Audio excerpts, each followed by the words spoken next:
मेरे बच्चे, यह संदेश तुम्हारे पास भेजा जा रहा है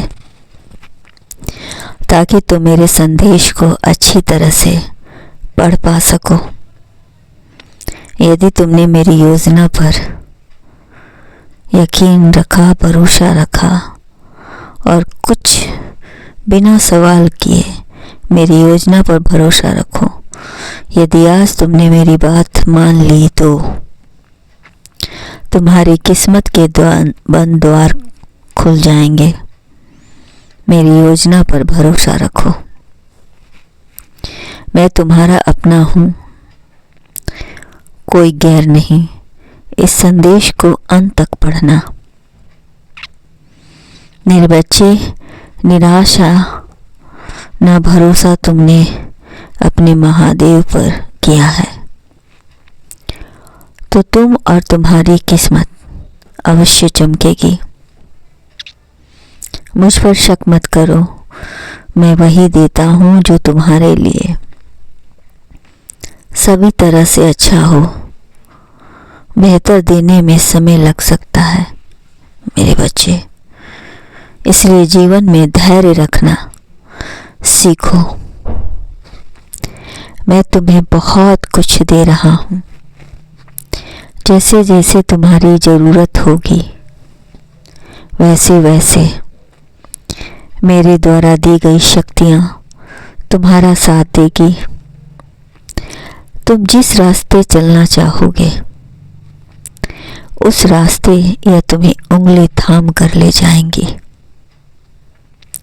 तुम अकेले हो पर चिंता मत करना, मैं तुम्हारा साथ सदैव साया बनकर देता रहूंगा। तुम्हें आभास होगा कि कोई शक्ति तुम्हारे साथ चल रही है। अचानक से तुम्हारे जीवन में इतनी खुशियां आएगी कि तुम्हारा किस्मत के बंद द्वार खुल जाएंगे और तुम जहाँ जहाँ वहाँ जा सकते हो। जो करना चाहते हो कर सकते हो। मेरी योजना पर शक मत करना। मेरे बच्चे, अपने उद्देश्य, जीवन का उद्देश्य जान लो। तुम्हारा जीवन किसी खास उद्देश्य के लिए हुआ है। इस उद्देश्य की पूर्ति होते ही तुम्हें अपने जन्म लेने का रहस्य जान पाओगे। मेरे बच्चे, पूर्व दिशा की ओर एक बहुत पुरानी झोपड़ी है जहाँ एक बूढ़ी औरत निवास करती है। वह औरत 100 वर्षों से वहाँ रह रही है। वह कब कहाँ जाती है, क्या करती है,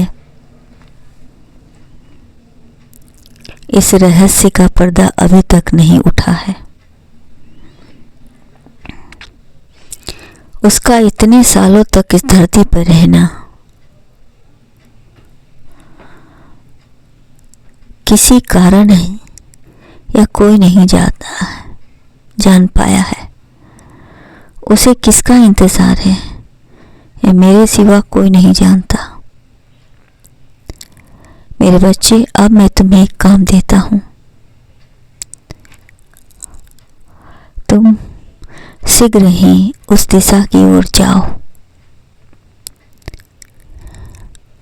जिस दिशा की ओर यह महिला रहती है। तुम्हारे जाते ही वहाँ एक चमत्कार होगा। इस चमत्कार से तुम भयभीत मत होना, क्योंकि तुम्हें देखकर यह महिला थोड़ी परेशान होगी,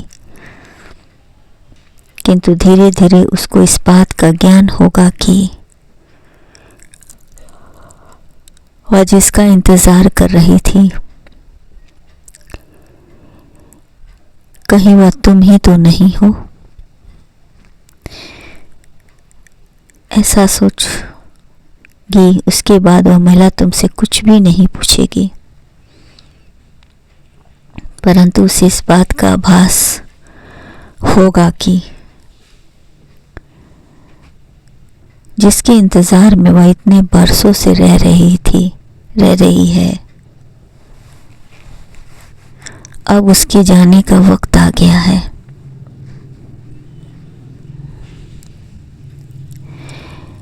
यह महिला एक ऋषि के श्राप से तुमसे बिछड़ गई थी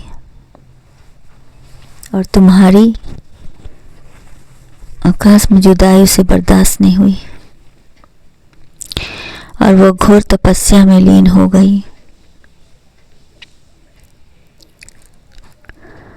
उसकी तपस्या में इतनी शक्ति थी कि वह तुम्हारा इंतजार इतने वर्षों से कर रही है। अब तुम उसे छूकर उसका उद्धार करो।